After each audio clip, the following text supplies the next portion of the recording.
RS brothers లో ఆషాఢం KG sale మళ్ళీ మొదలైంది. మరెన్నో క్రేజీ ఆఫర్స్ ఖైదీ చేయండి RS brothers.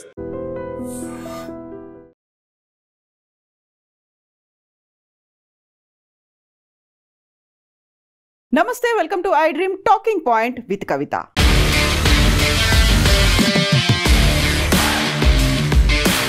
Italian fashion luxury brand, global fashion brand Prada Kolhapuri చెప్పులు ఎలా తయారు చేస్తారో నేర్చుకోవడానికి భారతదేశానికి వచ్చింది. 5 నిపుణులైనటువంటి టీంతో 2 రోజుల పాటు కొల్హాపురితో పాటుగా ముంబైలో కూడా పర్యటిస్తోంది. దీనికి రీజన్ ఏంటి?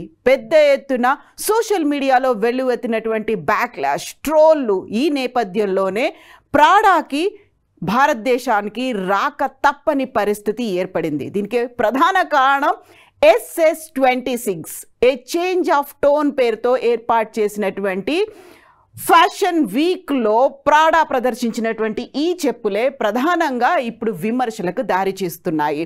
యాక్చువల్గా ఈ చెప్పుల ఇన్స్పిరేషన్ని మేము కొల్హాపురి చెప్పుల నుంచి తీసుకున్నాము అనేటువంటి మాట ప్రాడా అనౌన్స్ చేసింది. అది కూడా సోషల్ మీడియాలో పెద్ద ఎత్తున వివాదం చెలరేగడంతో పాటుగా ప్రాడా కంపెనీ మీద కేసులు వేసేదాకా వెళ్లడంతో దిగిరాక తప్పని పరిస్థితి ఏర్పడింది.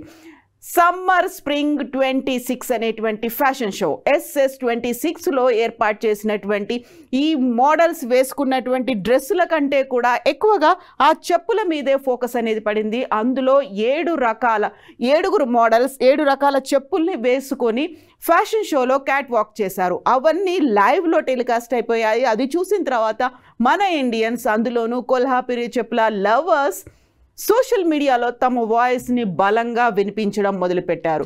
ప్రాడా ఏంటి కాపీ క్యాట్ లాగా వ్యవహరించింది అనేటువంటి మాట వినిపించింది. 1913లో ఇటలీలో ఏర్పాటైనటువంటి ప్రాడా కంపెనీకి 112 ఏళ్ల చరిత్ర ఉంది. చాలా కాస్ట్లీ లగ్జరీ బ్రాండ్స్ని ఇది అమ్ముతుంది అనేటువంటి ఒక మాట ప్రతి ఒక్కరు కూడా ప్రాడా వైపు చూస్తూ ఉంటారు. అయితే ప్రాడాని కూడా ఆకర్షించినటువంటి కొల్హాపురి చెప్పుల దగ్గర నుంచి డిజైన్ని తీసుకున్నారు తప్ప ఎక్కడా మెన్షన్ చేయలేదు. సోషల్ మీడియాలో అది పెద్ద ఎత్తున వివాదం చెలరేగడంతో ప్రాడా కంపెనీ రెస్పాండ్ అయింది.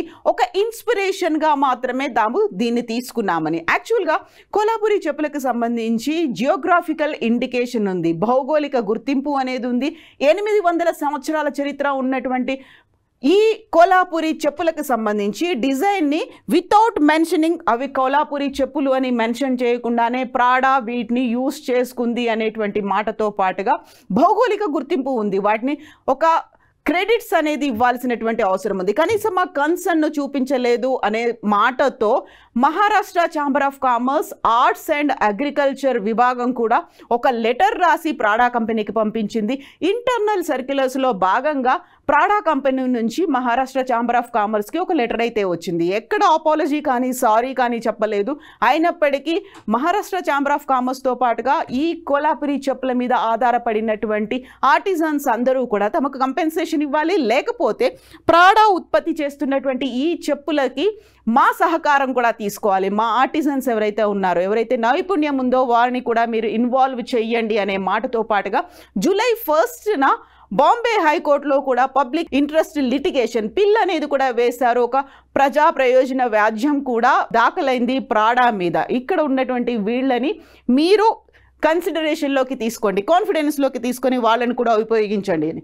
దానికి సంబంధించినటువంటి నెక్స్ట్ డెవలప్మెంట్, ప్రాడాకి చెందినటువంటి 5 సభ్యుల టీం ముంబైకి చేరుకుంది. కొల్హాపురిలో 2 రోజుల పాటు విజిట్ చేస్తోంది. అందులో భాగంగా అక్కడ ఉన్నటువంటి ఆర్టిజన్స్తో అలాగే చెప్పుల తయారీ కేంద్రాలని విజిట్ చేస్తున్నాడు. అక్కడ ఉన్నటువంటి నైపుణ్యం ఏంటి, వాళ్ళు ఎలా తయారు చేస్తారు, దానికి ఉన్నటువంటి గుర్తింపు ఏంటి, ఉన్నటువంటి టెక్నిక్స్ ఏంటి, వీటన్నిటిని స్వయంగా పరిశీలించడానికి ఆ టీం అయితే ఇక్కడికి చేరుకుంది. సో ఇక్కడ విజిట్ చేశారు. అక్కడ కొల్హాపురి చెప్పులకు సంబంధించి ఉన్నటువంటి ప్రయారిటీ ఏంటి, ఇంపార్టెన్స్ ఏంటి, వీటన్నిటి గురించి తెలుసుకోవడానికి 5 మెంబర్ టీం అయితే వచ్చింది. వాళ్ళకి సాదర స్వాగతం అయితే కొల్హాపురి చెప్పుల తయారీదారులు అయితే అక్కడ వారికి సాదర స్వాగతాన్ని పలికారు. అక్కడ చెప్పుల మేకర్స్ దగ్గరికి వాళ్ళు విజిట్ చేశారు. నిన్న ఈరోజు ముంబైతో పాటుగా కొల్హాపురిలో వాళ్ళు తిరుగుతున్నారు. 800 ఏళ్ల చరిత్ర ఉన్నటువంటి కొల్హాపురి చెప్పులకు సంబంధించి ఇలాంటి ఒక కాపీ క్యాట్ లాగా ఎందుకు ప్రాడా వ్యవహరించింది అనేది ఇప్పుడు ఒక అతిపెద్ద చర్చ. ఇప్పటికైతే ఒక అపాలజీ అనేది చెప్పలేదు. ఎట్ ద సేమ్ టైం మేము దాని నుంచి ఇన్స్పిరేషన్ మాత్రమే తీసుకున్నాము అనే మాట. బట్ కొల్హాపురి చెప్పులకి సంబంధించి ఒక అంతర్జాతీయ స్థాయిలో ఒక గుర్తింపు వచ్చింది అనుకున్నప్పటికీ కొల్హాపురి చెప్పులని మనం మహా అయితే 1000 రూపాయలు కొంటామేమో, అందులో కూడా చాలా బేరమాడి కొంటూ ఉంటాం. బట్ ప్రాడాకి సంబంధించి చూస్తే ఆల్మోస్ట్ ఆన్లైన్లో దాన్ని లక్షకు పైగానే అమ్ముతున్నారు అనేటువంటి ఒక వాదన ఉన్నప్పటికీ ప్రాడా మాత్రం ఒకటి చెప్పింది, మేము జస్ట్ వీటిని షోకేస్ చేసాం తప్ప వీటిని మేము అమ్మకానికి ఇంకా ఉంచలేదు, జస్ట్ ఒక ట్రయల్ మెథడ్లో మాత్రమే ఉంది, దీంతో మర్చెండైజింగ్ మేము ఇంకా స్టార్ట్ చేయలేదు, సేల్ కోసం అనేది మేము పెట్టలేదు అనే మాట చెప్పినప్పటికీ కూడా ముందుగానే మేము ఇలాంటి ఒక డిజైన్నే లేకుంటే చెప్పులను ఇన్స్పిరేషన్గా తీసుకున్నాము అనేటువంటి మాట ప్రాడా ఎందుకు చెప్పలేదు అనేది. Italian luxury brand, global fashion brand ఇలా కాపీ క్యాట్ లాగా ఎందుకు వ్యవహరించింది? మొత్తానికైతే అటు కోర్టు కేసులు కావచ్చు, ఇటు రాసినటువంటి లెటర్స్ కావచ్చు, ప్రాడా దిగిరాక తప్పని పరిస్థితి. బట్ ఇక్కడే ఇటలీలో తయారయ్యేటువంటి ఈ చెప్పులకి సంబంధించి ఇక్కడ ఉన్నటువంటి మేకర్స్ని కూడా ఇన్వాల్వ్ చేస్తారా, ఆర్టిజన్స్ని కూడా ఇన్వాల్వ్ చేస్తారా, వాళ్ళకి కంపెన్సేషన్ ఇస్తారా, లేకపోతే వాళ్ళని కూడా స్టేక్ హోల్డర్స్ చేస్తారా, వాళ్ళని కూడా భాగస్వాములు చేస్తారా?